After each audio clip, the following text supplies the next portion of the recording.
નવરાત્રિને હવે થોડાક જ દિવસો બાકી રહ્યા છે। વડોદરા શહેરમાં તો નવરાત્રિ ખૂબ જ ધૂમધામપૂર્વક ઉજવાતી હોય છે અને કહેવામાં આવે તો નવરાત્રિ એટલે કે માતાજીની ભક્તિની નવરાત સુધી માતાજીની ભક્તિ પૂજા અર્ચન કરવામાં આવે છે। લોકો ગરબે ઘૂમે છે અને આ નવરાત્રિમાં જો કંઈક મહત્વનું હોય તો એ માતાજીનો ગરબો એટલે કે માટીથી બનાવવામાં આવેલો ગરબો કે જે વચ્ચોવચ્ચ મૂકવામાં આવે છે અને તેની આસપાસ ખેલૈયાઓ ગરબે ઘૂમે છે। વડોદરા શહેરમાં માટીના જે ગરબા બનાવવામાં આવ્યા છે તેઓને ખૂબ જ સુંદર રીતે સજાવવામાં પણ આવ્યા છે।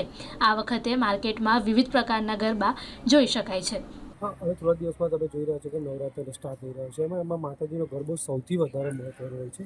એમાં માટીના ગરબાનો સૌથી વધારે એટલો માટે વધુ છે કે એમાં 27 છિદ્ર આવેલા હોય છે, જેમાં 4 વેદનો આપણે વાત કરીએ છીએ।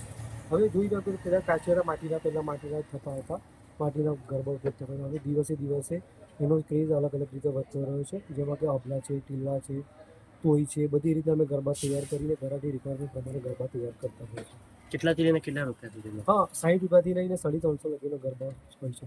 અત્યારે તમે જે ગરબા બનાવો છો, ગરબાના અંદર જે કાણાઓ બનાવો છો, હોલ છે, એ કેટલી જગ્યા બનાવવામાં આવે છે? હા, એવા 27 છિદ્રો હોય છે, 27 હોલ હોય છે। જેવા આપણે 4 વેદ, એમાં 4 27 ગુણ્યા 4 કરે એટલે 4 વેદ પ્રમાણે તો 108 થાય છે। એટલે આપણે ગરબાની પ્રદક્ષિણા 108 વાર કરી બ્રહ્માની કરી હોય છે, એવું લાગતું હોય છે।